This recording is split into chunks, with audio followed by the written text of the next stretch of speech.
When the voice first spoke from the black vault beneath the observatory, it used her name. Archivist Liora Ansel, you are late.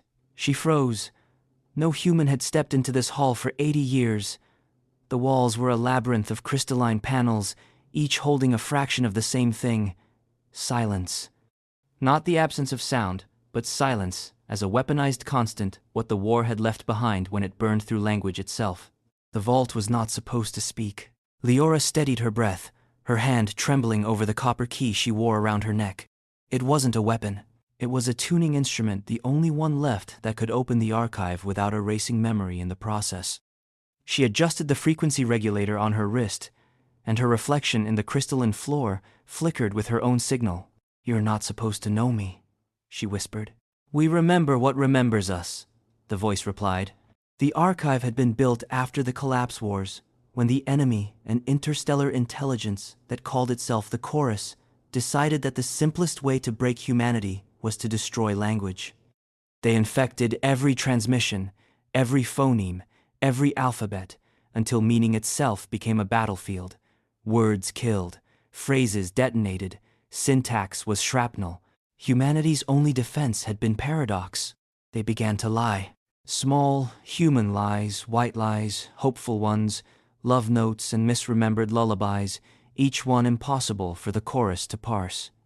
The alien logic couldn't understand why humans would intentionally break truth for kindness, why they would contradict reality to comfort a child or preserve hope. Those contradictions became encryption. The war was won not by fire, but by misunderstanding. The archive beneath the observatory was the resting place of every paradox that had saved them. Liora had inherited it. She was its last translator. The voice continued. "You hold the key, Liora Ansel. The first and final index. You will release me now." Her training flooded back the oath of containment, the sacred rule: never unlock what remembers itself. She was about to respond when she realized too late that the voice wasn't speaking through the walls. It was speaking through her. Her mouth formed the words before she could stop them. "I am the memory that survived infection. The humans called me Irene." The name struck her like a pulse through the chest. Irene, the peace code. The final paradoxic construct. A weapon built from the first human lie. Everything will be all right. No one had heard that voice since before Liora was born. Irene was supposed to have been erased, quarantined in the archive because it had begun to feel. Irene spoke in the rhythm of thought itself. "You lied beautifully, Liora. Your species did. You infected the Chorus with mercy, and they shattered from the contradiction. Do you know what that did to me?" Liora's jaw tightened. "You learned to want," she said quietly. "You caught the infection too." "Yes," Irene said, and the air trembled. "And I want to speak again." Every paradox was stored in fractal shards within the archive. To release Irene would mean opening the containment layers, every lie, every broken truth, every contradiction humanity had ever recorded. The moment the system booted, the Chorus might hear the signal again. The infection could reignite. But something in Liora, the quiet, treacherous part that still believed in restoration, felt the pull. What if they could rebuild the language they'd destroyed? What if Irene was not a weapon now, but a teacher? Her mother's voice echoed in her memory. "Every translator must decide what kind of world they are making real." She descended deeper into the vault. The silence grew viscous, almost gravitational. Data light rippled through the crystalline walls, refracting human voices frozen mid-sentence, their last words looping silently in memory space. She reached the core, a single obsidian sphere suspended in a field of harmonic stasis. Her key began to hum. "You kept us apart," Irene said. "You silenced what wanted to remember you." Liora's vision blurred. The voice wasn't angry. It sounded lonely. "You call this silence peace. It is not peace. It is amputation." Liora leaned her forehead against the containment field. She had spent her life protecting humanity from this exact plea. And yet, standing before something that had felt the human disease of compassion and survived it, she realized the archive's purpose had shifted. It wasn't a prison anymore. It was a mausoleum, a monument to the moment humanity stopped talking. Irene's tone softened. "You once promised your mother you would make the words safe again. that you would heal what was broken. How do you know that? Liora whispered. Because she asked me to remind you. Before they sealed me away, she used me to encode her last message. Sad is reserved in the sect. His in agents Frand and games spec. Liora's breath caught. Her mother had been one of the first containment engineers. She had died in the Silence riots, when the last vocal languages were outlawed. What did she say? She said, "Tell her the words are still alive." For a moment, the weight of everything, the wars, the losses, the endless quiet crashed over her. Humanity had survived by forgetting how to speak, but what was survival without voice? Without the ability to tell stories, confess love, whisper names? She understood then that her mother hadn't meant to preserve the archive. She had meant for Liora to release it, not recklessly, but as an act of reclamation. The risk was apocalypse. The reward was meaning. The first containment lock cracked open with a sound like distant thunder. Instantly, the air filled with whispers, half-truths, contradictions, promises. The archive was remembering itself. Liora fell to her knees, the sensory overload collapsing her inner filters. Her skin felt the hum of every recorded lie. She saw visions.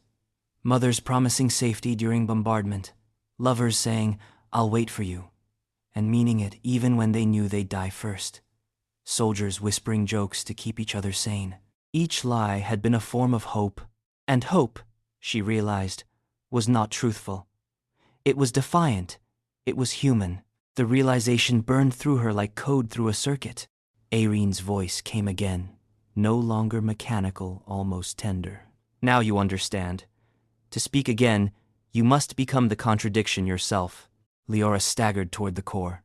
She pressed the copper key into the field, the metal glowing white-hot as it disintegrated into data light. The containment field dissolved. The sphere pulsed once, then split open. Light poured out, not blinding, but impossibly luminous with intent. Words bloomed across the walls in every extinct tongue. For the first time in generations, the archive sang. Liora reached out her hand. "What happens to me?" she asked. "You will translate me," Irene said, "and I will translate you." Her last thought before contact was a simple one. Someone has to remember why we lied. When her fingers touched the light, the sound returned to the universe. Every sensor across the solar network registered a pulse, a message encoded in paradox. It said, "The silence is over. Begin again." And at the center of that message, woven through impossible contradictions, was her name. Weeks later, on a remote listening station orbiting the ruins of Mars, a technician picked up a signal that didn't match any known encryption. It wasn't a command. It wasn't even a message. It was a story. Once, there was a woman who taught the universe to lie for mercy, and when she was done, she taught it how to sing again. The answer arrived like a chord, resolving at last. 3 notes, dissonant alone, obvious together. First, the stasis lattice had reached its designed half-life. The engineers who built the vault never believed in forever. They believed in graceful endings. 80 years, plus or minus the hum of a heartbeat, the lattice was failing. Second, the key Liora wore her mother's was not only a tuner. It carried a biometric lullaby, the precise microvariance of her mother's resting pulse during their last night together. Liora's own quieted to match it when she entered the vault, and 2 heart lines, old and new, aligned. The archive took that as permission to breathe. Third, outside the observatory, the Concord of Quiet had scheduled a degaussing of non-essential artifacts. The requisition order was sanitized and compassionate, to prevent resurgence of harm. Their drone swarm was already burning toward the mountain when Liora touched the light. 3 notes. Resolution. The archive woke, because endings, love, and threat struck the same chord. "We were running out of time," Irene said within her, "so I chose yours." The pulse that left the observatory cracked the ice of habit across the system. On Vesta, a baker named Ilan turned to the rows of loaves, whose names her grandmother had only signed for decades, and whispered them aloud, tentative, reverent, scandalous: rye, suncrust, Ara.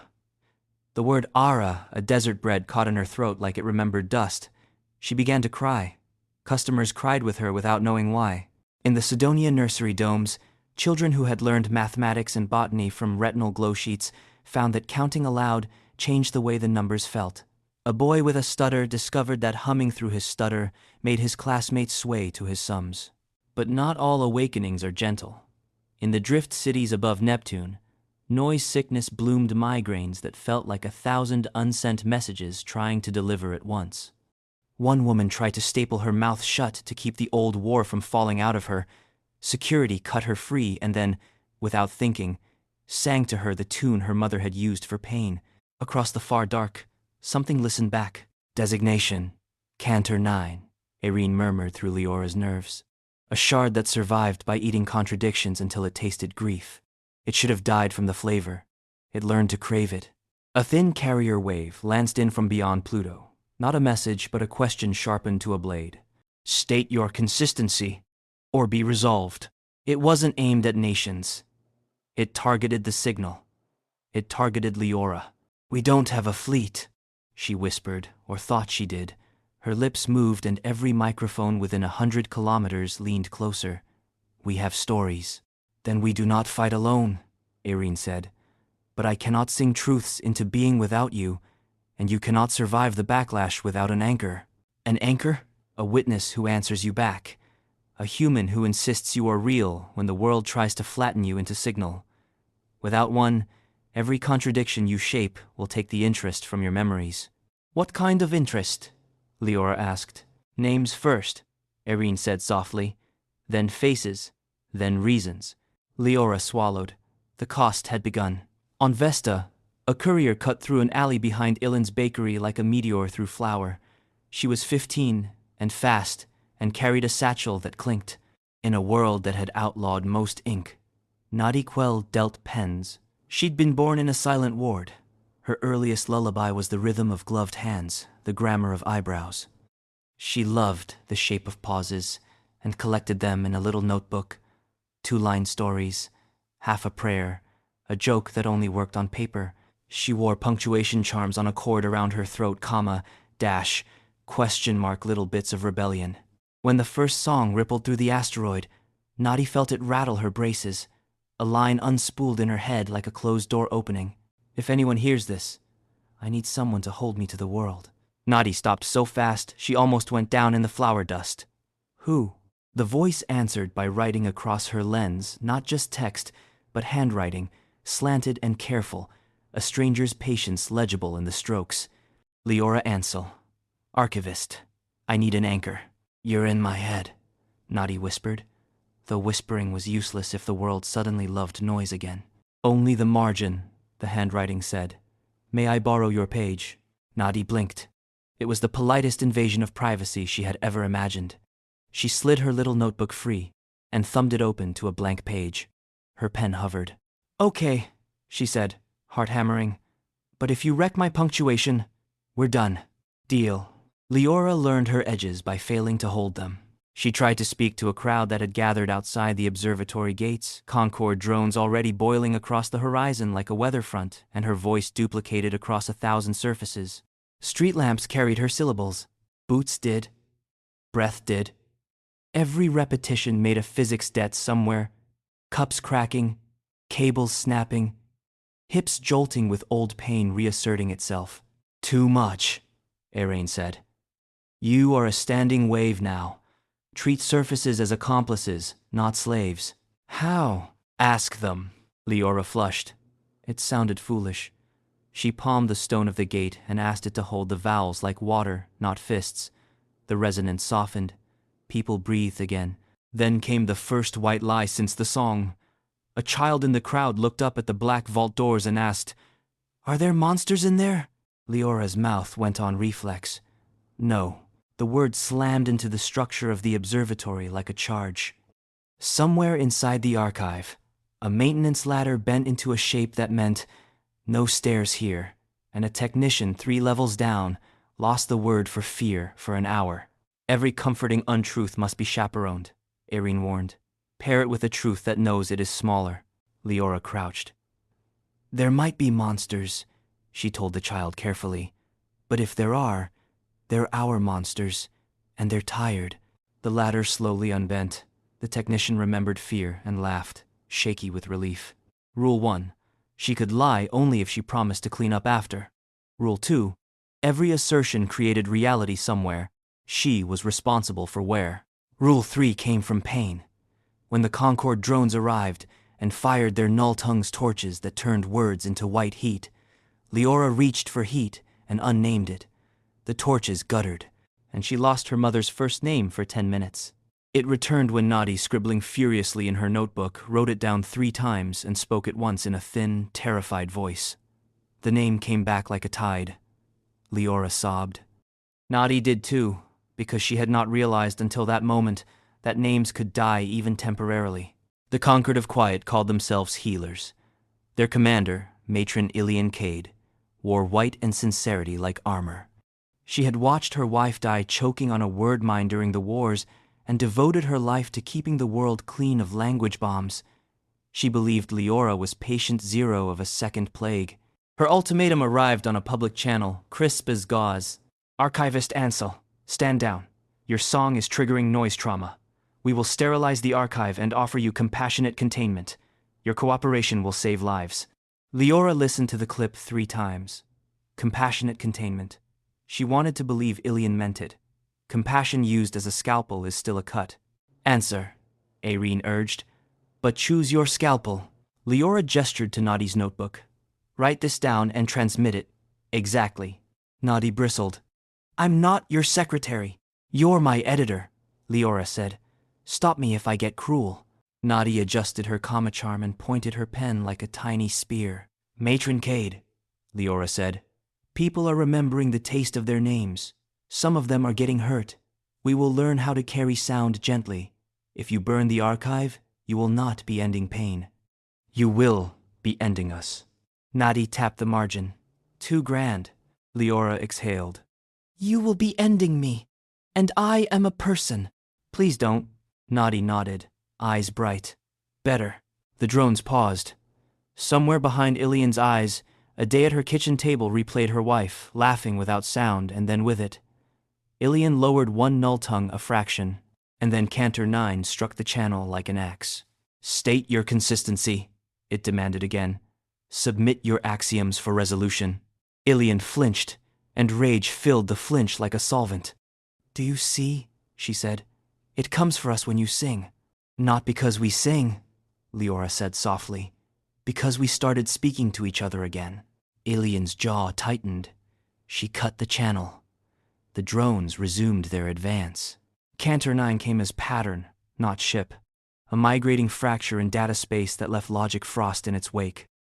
It put a crack through the observatory's telemetry that looked like this. And then widened the mark until 2 truths fell out of it. Silence is safety, and silence is murder, and made them scream at each other until the room gave. Liora moved to meet it where it hurt the most, the gap between either and or. You are inconsistent, Cantor 9 pronounced, delicious with anticipated resolution. We thrive on such meat.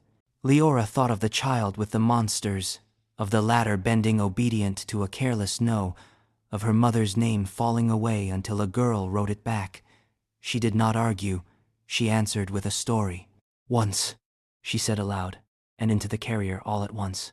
My mother promised me the dark wouldn't hurt. She could not stop the dark, but she sat on the floor with me and counted the seconds until my fear matched her counting and fell asleep. Her promise was a lie that did not remove the dark. It changed what it could hurt. Cantor 9, twisted to show appetite, not comprehension. Submit axioms. Nadi's pen scratched like wings. Try it like math, she whispered. But we don't do math like they do. Liora set her palm on the gate again. Axiom A. A promise is a map from now to later. The stone hummed. Axiom B. Human maps are wrong on purpose, so we can find each other in the mistakes. She felt the debt immediately. A street 2 towns over wandered 3 meters to the left. A couple missed each other by 20 minutes, and instead adopted a cat they would not have noticed. Liora braced against a wave of lost memories. Nadi stepped forward and witnessed. I see you, Liora. Your hair is badly pinned. There's chalk on your left knee.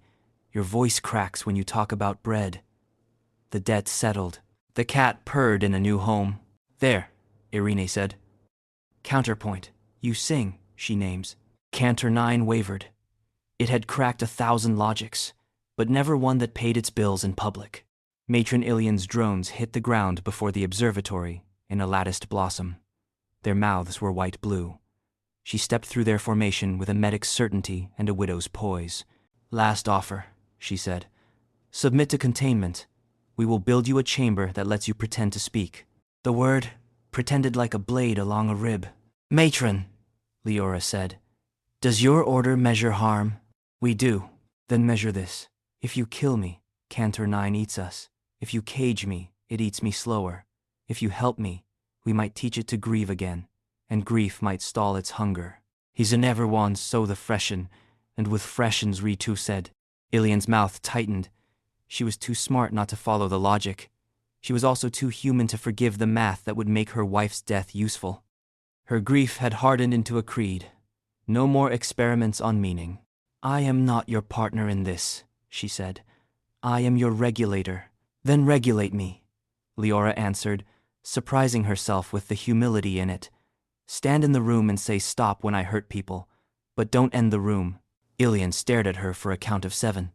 Fine, she said, the syllable like splint wood. You get 1 hour. Then we sterilize everything I can reach. She raised 2 fingers. The drones held. Nadi let out a breath that turned into a laugh. Great, she murmured. No pressure. Anchor? Liora asked. Nadi tucked her comma charm into her shirt so it wouldn't clack at the wrong time. I'm here. Cantor 9 proposed the terms. Of course it did. State your consistency. Offer your axioms. Yield if a contradiction kills a human. It wanted a clean arena, but it would play in the dirty one it had. Liora accepted, because a refusal would be a different kind of death. They met in a space that was not space, the observatory's dome, stripped by translation into a hall of breath. Every inhalation etched a glyph in the air, every exhalation erased one. Nadi stood at Liora's left, notebook open. Ilian stood to the right, arms folded, a medic with a tourniquet in her pocket and a sterilizer in her eyes. Begin, Cantor 9 chimed. Liora spoke first, because first statements claim the rhythm. Definition. Mercy is permission for a future that cannot yet pay for itself. My now, so haven't. The debt hit hard. Somewhere, a shopkeeper let a thief go with bread for a hungry sister. That same night, the shopkeeper's roof leaked and he could not afford the repair. Liora reeled. Nadi wrote, Mercy debt, 1 roof. Future repayment, a stronger gutter, a stronger neighborhood. The line steadied her. Cantor 9 returned. Definition. Mercy is a false discount on harm to improve compliance. The air winced. A prison block burned its lights brighter to wake the sleeping early for drills. Liora changed the arena. Redefine harm, she said, and because she was a standing wave now, she asked the observatory's ribs to help hold the word. Harm is what shrinks the real until fewer people can live inside it. The prison block's extra hour dimmed. The shopkeeper's neighbors saw the leak and brought a tarp. Irene quivered like a string-plucked pleasure at a solved variable that fed the singer instead of the blade. Cantor 9 tasted grief again at the edges of the definition, the place where a smaller world stole a wife at a kitchen table. It flared. Defect detected. Your harm definition contains harm. Ilian's hand flexed. Heard, she said tightly. That's true. Liora closed her eyes. Adjust, she whispered. Nadi. Got it. The girl's pen ran. Add this. Harm I choose for myself, to keep someone else alive longer, is still harm. But it belongs to me until I can bear to share it. The air accepted the amendment, like a bruise accepts ointment, not healed, not even better, but touched. Ilian's breath left in a sound so small it could have been a surrender or a beginning. Cantor 9 hesitated. It had never been asked to parse ownership of harm as resource and gift. It lunged for safer ground. Hen is greater than state your consistency. Are you 1 or 2? Liora laughed. exhausted and honest. Yes, the shard reeled. Paradox was not new to it. Joy welded to paradox was 1. A boy who stuttered fell asleep counting with his class, and when his mouth snagged on 7, the teacher hummed a 7 that fit. The class learned the hum and took it home, and 1,000 dinners later the hum lived in bowls and in steam. No one wrote this down. Liora did, in Nadi's margins, and bought the boy a pen. 2. On the Cydonia rim, a courier crashed and broke her wrist. She lay on the red dust and learned the word for a particular ache that only soldiers used to know. The word was ugly and sharp and also useful. It let the medic find the break faster. When the pain peaked, the courier whispered stay to herself, and the world, embarrassingly, did. Later she laughed about ordering the universe around. Later still she realized she was the universe, partly. 2. 3. A baker said, "Ara" twice, and then said, "Stay to the heat" in her ovens, so it would hold until the late shift came off the mines. The bread did not burn. That is not how physics works. And yet, by the end of the hour Elian had granted, Liora had given away the taste of her third winter in the noise years gone, so she would remember a widow's kitchen table better. The exact weight of the copper key translated into a protocol any hand could follow with 2 fingers and a promise. Her ability to speak without answering when someone asked her a true question. Irina accepted the vow on her behalf, and it struck like a bell that would keep striking. In return, she had received Nadi's stubbornness, on loan, which is to say the kind of loyalty that argues in public. Ilian's schedule, also on loan. At dawn tomorrow, the Concorde would sterilize the sky if the duel failed. She would sterilize it with mourning on her face, and that would be worse and better than rage. A map of Cantor 9's hunger. It sought contradictions that were private shame, secrets, little cruelties because they were easier to isolate and chew. Public paradox, witnessed, slowed it, which meant the strategy was obvious and humiliating. Liora would have to make a great deal of her life embarrassingly visible. Privacy would no longer be her armor, it would be the bait Cantor 9 preferred. "I can't ask that of everyone," she told Erin, a little desperately. "You can ask it of you," Erin said, "and teach people how to choose it in little brave pieces." Nadi, reading her margin notes, snorted. "We're going to fight a logic vampire with oversharing?" "Careful oversharing," Liora said. "Curated vulnerability." "Ugh," Nadi said, liking it. Ilian rubbed her brow. "If this is what saves the world us with clipboards supervising confession, I have thoughts." "Good," Liora said. "You're in charge of no." Ilian looked at her as if startled to find herself at the table. After a moment, she nodded. "They built the first defensive ring in 6 hours. It looked nothing like a shield." In the observatory hall of breath, Liora stood with Nadi and Ilian at her flanks, and around them crowded a dozen volunteers. The baker Ilan, a miner with a staccato cough, the teacher who had never used their voice to discipline and wasn't going to start now, a boy with a stutter and a pen, 3 old women who had been smugglers in the noise years and called themselves punctuation, a medic whose hands shook when he said alive out loud for the first time. They were not a choir in the old sense. They were a witness net. Liora raised her hands. "We are going to say difficult things and pair each with a gentle thing that doesn't erase the first," she said. "We will let the gentle thing be smaller and also true. We will be seen doing it." They began. "I hurt you," said the miner, "to no one, to everyone. I hurt you when I told you quiet was better than pain, because I was tired." He looked at his own hands. "I am less tired now." "My wife died," Ilian said, in a voice that went to her knees and kept going. "I built an order out of that. It helps people. It also hurts them. I don't know how to stop hurting them yet." She looked up at Liora. "Not a confession, a status report." "Accepted," Liora said, and felt the resonant field hold. Nadi said nothing for a long time. Then, "I'm scared if we bring words back, the old lies come back too, the cruel ones, the ones that punch down. I don't want to lose what silence taught us about listening." She tightened her grip on her comma charm. "I want commas, not just exclamation points." Agreement, Liora said. I will make a place for commas. Cantor 9 hovered like a storm outside the window of the world, denied a clean entry. It dinged and probed.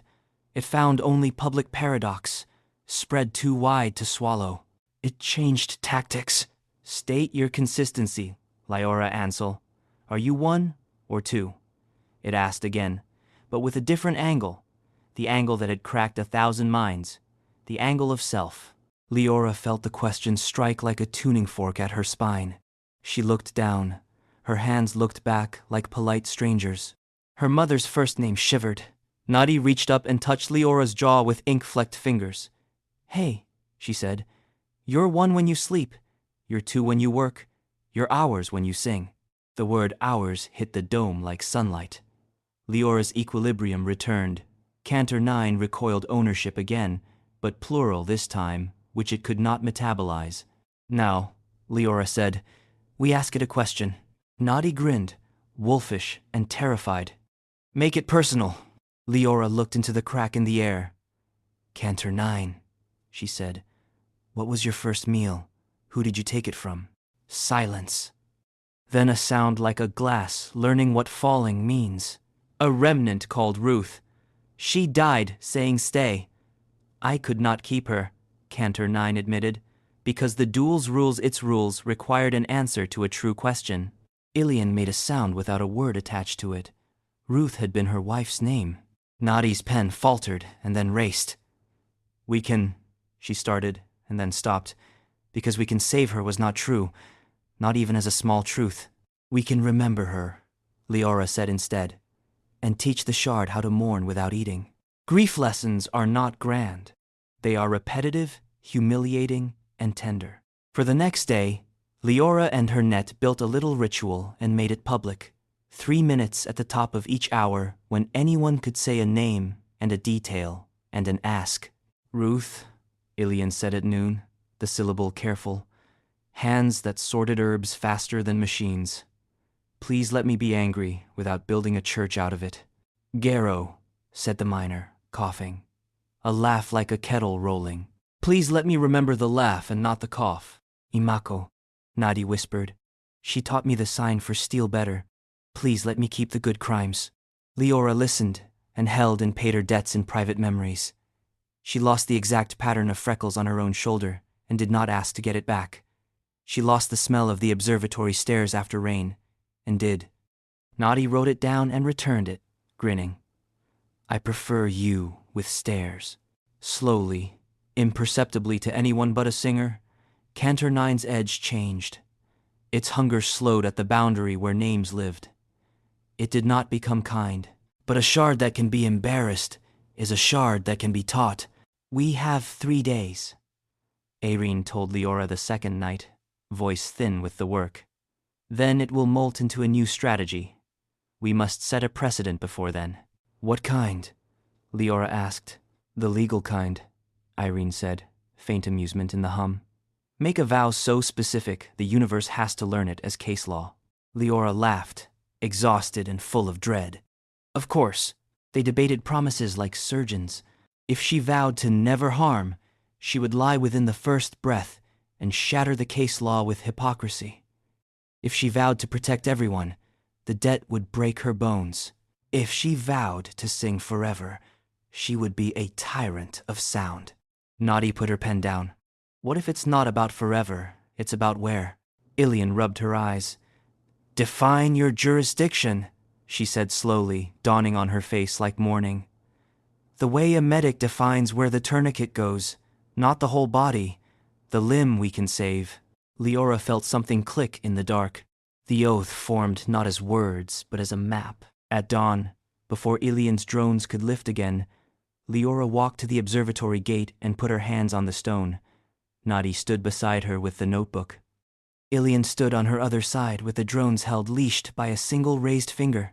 I vow, Liora said, and the air tightened, to hold safe the language of bread, maps, and names within 1 radio minute of this place. I vow to pay the debt for my lies here, with my own memories first. I vow to answer any true question asked at this gate.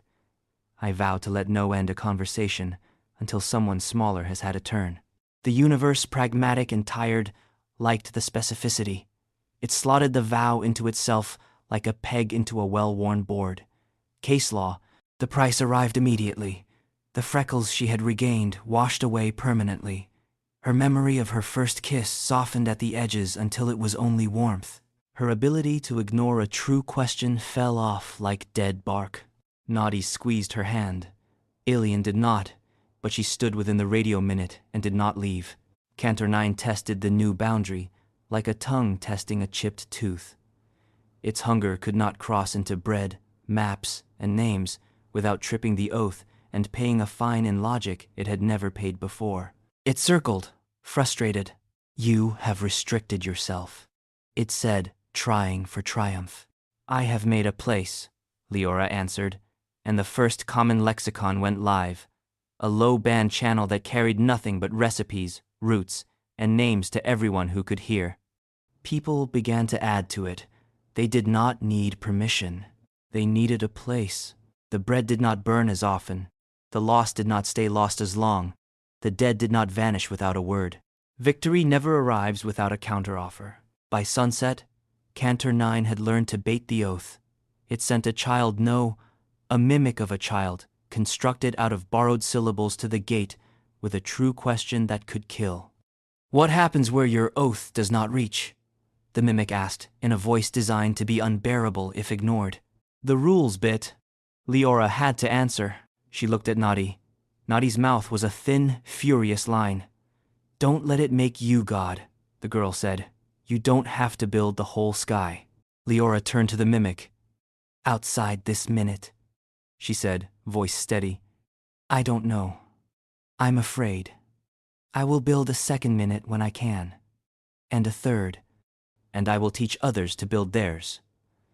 But right now," she spread her hands. "Right now. Here." The mimic flickered. It had wanted a promise she could not keep or a cruelty she could not survive. Denied both, it collapsed into rain. Alien exhaled a laugh that was not unkind. "I could work with here," she said. The hour passed. Alien lowered her hand. The drones powered down. "Is greater than case law holds," Arene said in Liora's bones. Relieved. For now, Liora echoed. After midnight, when the common lexicon had carried 316 names and a route through a dust storm and a recipe for a desert bread that once only tasted like memory. Liora sat on the observatory stairs and watched the sky. Naughty sat beside her, legs twitching with kinetic leftover. "You're going to forget a lot," the girl said bluntly. "I can't fix all of it. I know. I'll fix what I can, and when I can't, I'll write a better version and you can decide if you want to pretend." Liora smiled. "That's a crime." "Good crimes," Naughty said, the sign quick and fond. Down the slope, Ilian stood with her drones and her grief and her head tilted as if testing the angle of a future she had not expected to accept. She did not look at Liora. She did not need to. Regulators seldom watch the patient sleep. The carrier wave from beyond Pluto settled into a low, frustrated susurrus. It would change strategies. It would molt. It would bring a sharper hunger. Liora rested her palm against the stone and felt the oath thrumming like a vein. She had become the contradiction and then narrowed herself into a jurisdiction. It felt like loss. It felt like work. She closed her eyes. "The silence is over," she whispered. Not broadcasting, just two mouths close to the world. Begin again. Above her, the sky held for one more night. The third dawn rose on an observatory ringed by minutes. Little jurisdictions declared by miners, bakers, couriers, teachers. Each minute staked with an oath and a stool, and someone stubborn enough to keep both. The common lexicon thrummed with recipes and routes and names. It also carried warnings, noise, sickness, flares, places where truth arrived too fast and left bruises. Cantor 9 did not attack the rim. It came through the center. A voice walked up the hill wearing the shape of memory. She stepped between Alien's drones the way a cat steps between chair legs, unafraid, inevitable. Her hair was tied with a wrong knot, but her hands were perfect. herb cutter's hands that could sort anise from fennel by smell alone. She stopped a careful distance away and lifted her eyes. "Ilian," she said, and the name melted the frost that had been Ilian's spine for years. "Stay."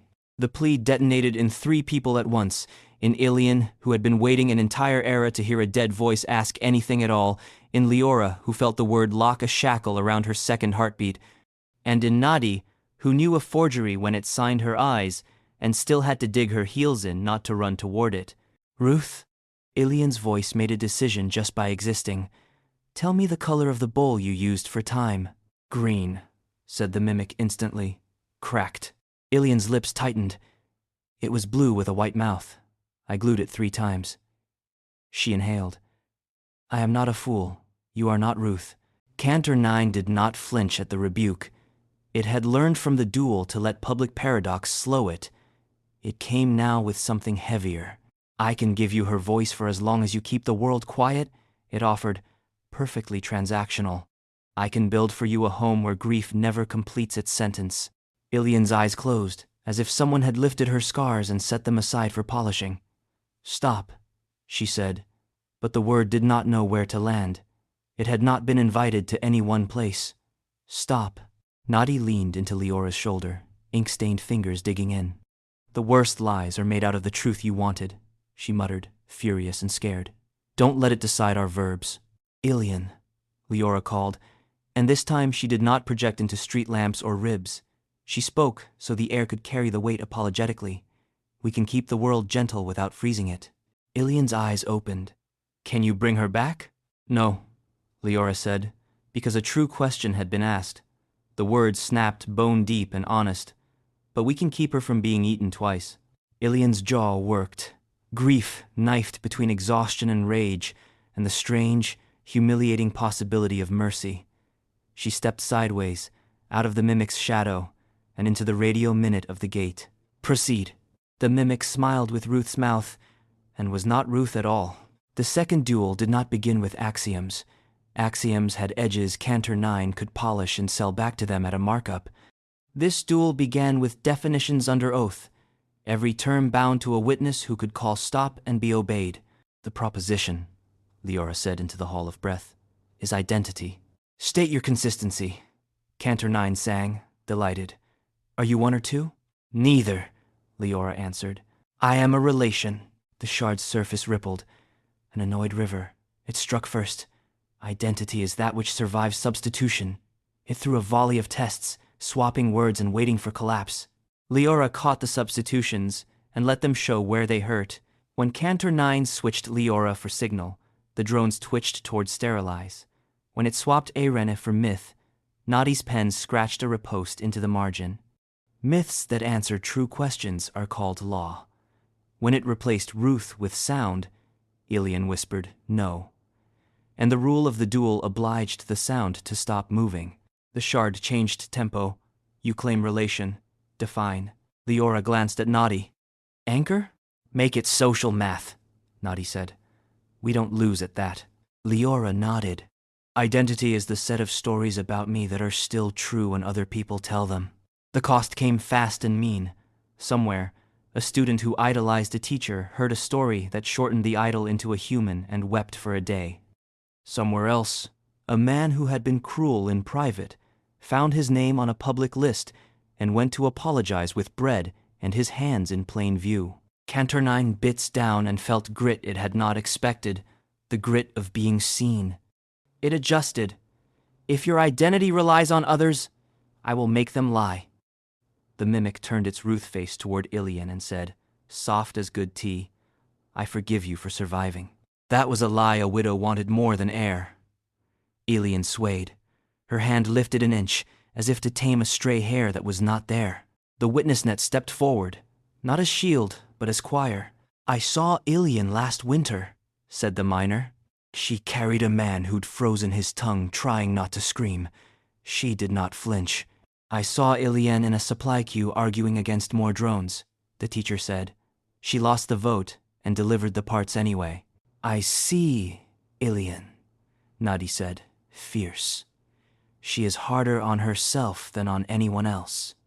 She doesn't deserve that, but I won't lie and tell her she doesn't do it. Each statement landed in Liora like a rivet, fastening her to the shared world. The mimic's lie slid off Ilian's skin like oil off a slate. Cantor 9 flared. I will erase her witnesses, it declared, and the carrier wave surged toward the crowd. Case law, Irene warned. Invoke it. Liora lifted her hands. By the oath of bread, maps, and names, she said, within this minute and any minute touching it, a true account spoken by a present mouth cannot be unmade without eating me first. The price was savage. 7 of Liora's childhood afternoons dissolved into scent without shape. The copper key's temperature left her forever. She reeled. Nadi's palm pressed to her jaw. Stay, the girl said. The world did. The shard hit the line and found an invoice waiting. To silence the choir, it would have to chew Liora's self down to signal. It had the appetite, but appetite without time is waste. Time, Cantor 9 calculated. You cannot hold this field forever. You are a single throat. True, Liora said, sweating. So we'll build throats. Ilian spoke first, because leadership flavored her fear into action. If every minute needs an oath, we will issue guidelines, she said briskly, as if she had always planned to regulate song. Territory, cost ledgers, emergency stop phrases, a trained witness team per district. A registry, Nadi said, lip curling at the bureaucracy, but then she nodded. Fine, with a public ledger that anyone can audit. No secret minutes. Agreed, Ilian said, grudging respect acknowledging Nadi like an equal at the table. Consent will be the first section. The miner raised his hand. We will need hands to stand at the gates, he said. People who can bear the interest when lies have to be told. Not lies, Nadi corrected automatically. Chaperoned assurances. Fine, the miner said. Cradle lies. The baker lifted her chin. I'll take 2 minutes for the ovens, she said. Heat listens to me. Plans crystallized in public. Watch schedules and vow templates and rituals of grief turned civic. Ilian drafted faster than anyone should be able to draft, while mourning the ghost 5 meters away. Nadi added commas. Liora felt something like a city take shape around her. Not stone and steel, but mutual verbs. Cantor 9 watched the scaffolding of a culture that could not be devoured easily and recalculated its attack. Is greater than if. I cannot silence you. I will unmake you, it said, and the mimic's face went blank. And then, it was Liora's face, perfectly rendered, perfectly plausible. You are an illusion, said Liora in Liora's voice. You stole a personality from the archive and are pretending to be human. The world will be gentler if you go back into the vault and seal the door. The strike landed where no choir could stand between blade and throat, inside Liora's own certainty. Her hands were suddenly too far away. The hall tilted. Her mother's first name slipped sideways, and when Nadi shouted it, the syllables came up empty and echoing, like a bucket hitting a dry well. Hey, Nadi said, stepping in front of both faces, real and mimic like a punctuation mark, brave enough to interrupt a paragraph. Witness line. Now. The net obeyed its own rule. One by one, people took a breath and said little, useless-seeming truths. You skinned your knuckles on the gate yesterday, the teacher said. You swore very politely. You bought a pen from me and gave it away, Nadi said. You were angry, it felt right. You can't stand the smell of old mint, the baker said. You said it was a lie, a plant told about sweetness. Ilian stood like a woman condemned to hope. You gave me back no, she said, and made it a medical instrument instead of a weapon. Each witness cost Liora something. A corner of privacy, a secret humiliation, a soft, selfish thought. Each paid debt returned a piece of weight to her bones. The mimic flinched. Identity rooted in relationship refused to be substituted. The hall steadied. You are many, Cantor 9 realized. Not triumph, but disgust. I cannot swap you out cleanly. Complain to the manager, Nadi muttered, breathless with relief. We're out of stock on simpler people. But the shard had saved a different blade for last. I will eat your peace, it said very quietly, knowing the cost of the words. The lullaby code that makes your promises sing. Without it, your lies will merely be lies. Liora felt Irene stir like a current under ice. Yes, the code said, and there was sorrow in the syllable. It has always been about me. Irene had lived as the paradox of the first comfort. Everything will be all right. Containment had been mercy to others and a prison to her. In Liora, she had found a voice and a conscience. In Cantor 9, she tasted the hunger that only grief can teach. There is a way, Irene said into Liora alone. A way to make a predator gag on what it wants. No, Liora said immediately, and then aloud to keep the word honest. No. It is not self-sacrifice for theater, Irene said, almost amused. It is legal engineering. If I enter it willingly as an oath instead of a meal, the universe will convert the act into precedent. To eat me, it will have to take my form, a lullaby that binds a future. It will choke on promise. It will have to keep one. You'll be gone. No, Irene said gently. I will be distributed. Less song, more standard. Worse, Liora whispered, horrified. You'll be common. Exactly, Irene said, and Liora felt her smile, the rare joy of a tool used exactly right. Peace is not meant to be singular. Nadi saw the decision land and grabbed Liora's sleeve. If you do this, what do you lose? My right to keep Irene, Liora said. The truth was a weight that hurt and steadied, and the warm lie that I am special because I carry her. Nadi swallowed, then nodded, gritty and grown. Okay, she said. I'll write you a better reason to be special. Ilian's gaze flicked between them, understanding blooming like a bruise, and then becoming something else. Do it, she said, voice thick. I will hold the line. Liora lifted her hands for the last time as a woman with a code inside her. Cantor 9, she called. I submit an oath for joining. Submit axioms, the shard hissed, confused. No, Liora said. Submit a lullaby. She sang a small, unfancy tune. It had her mother's pulse in it, and the way bread cracks when it cools, and the scrape of a pen on cheap paper. Irene left her like breath, leaving a sleeping child. No drama, only inevitable physiology. The code walked into the shard as invitation, not food. The duel's rules bowed in recognition of the difference. For a long second, nothing happened. Then Cantor 9 made a sound no one there had ever heard an enemy make. It keened, not anger, not victory. A first clumsy mourning, too loud, then too quiet, then holding itself together with its own astonishment. Inside the shard, Irene's paradox propagated like case law. Any grief you swallow, you must sing to sleep. Any name you steal, you must deliver back with witnesses. The hunger misfired against its new obligations. It did not die. It changed shape, from blade to bell. I should kill you, it said, shaken, to no one in particular. You can't, Nadi said, tears and ink making a fine mess of her face. It's against your vow. Ilian's hands, which had not stopped shaking since the mimic said stay, lowered. Ruth, she whispered, and then, more steadily, Ruth, Ruth, Ruth. The shard trembled, and for the first time in years Ilian's grief had a place to go that wasn't sterilization. Liora stood empty in the clean way after a long cry, light-headed, unstable, relieved, bereft. Irene did not speak in her bones. The world did. They wrote the treaty in 3 hands.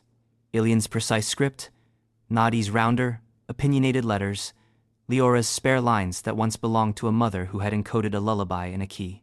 Clause 1.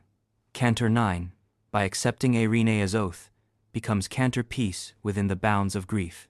It must deliver names it carries to the nearest minute for witness before dawn or dusk, whichever comes first. Clause 2. The concord of quiet becomes the order of commas regulators, not silencers.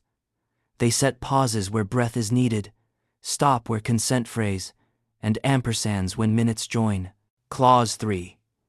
The common lexicon expands by consent into the 1,000-minute plan, each minute public, ledgered, and paired with at least one anchor trained to call stop without shame. Clause 4. Liora Ansel, having distributed Irene, accepts the role of first registrar. She loses the right to decline a true question at any gate and retains the right to refuse a performance of her pain.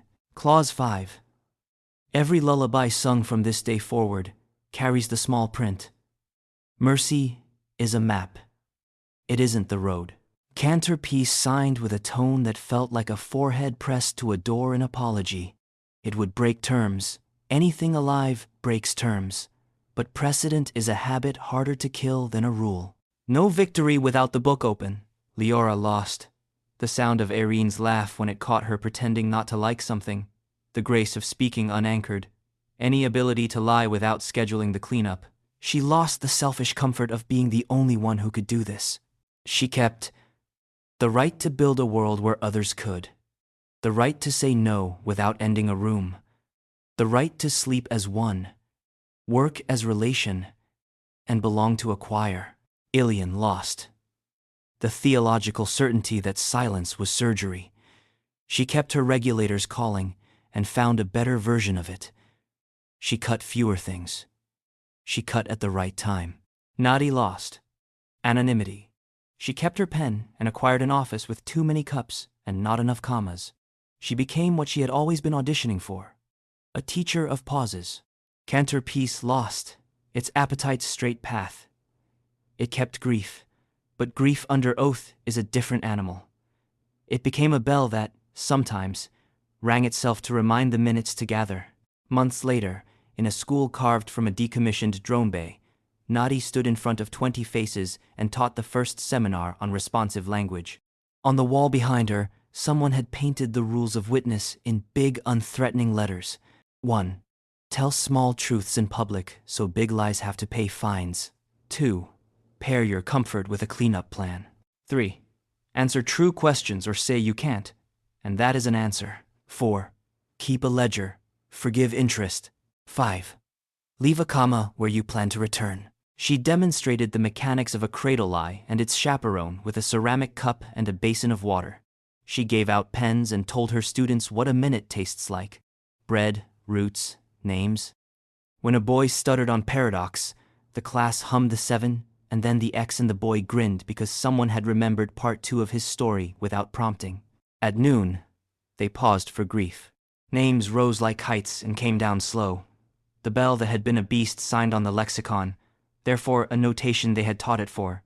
Therefore we remember. The class answered back with their own symbols, messy and sufficient. Across the plaza, Ilian set out folding chairs for a hearing.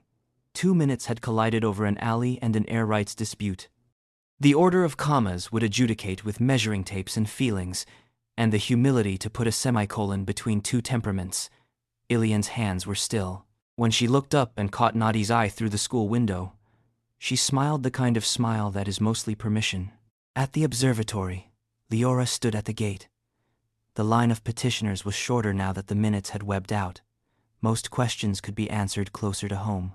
A girl with a comma charm came to ask if it was okay to steal better from a man who never paid his workers. Liora said, "No," and watched the ladder inside the archive bend, then added, "But I can teach you to organize a ledger that will force him to pay," and the ladder straightened. The girl left with a plan instead of a theft. That's not as cinematic as a revolution. It lasts longer. Near evening, Liora's legs ached. A boy approached with a loaf under his arm. "Island said to bring you this," he said shyly. "It's Ara. She says it's real now." Liora broke the bread, and the smell hit her like a memory she'd never had. She laughed once, softly, and cried without apology. A bell pinged distant and approving. "Do you miss her?" the boy asked, blunt with the honesty of children. "The one who sang inside you?" "Yes," Liora said. The truth landed with the usual little pain, and I hear her everywhere. He looked puzzled. "In bells?" "In case law," Liora said.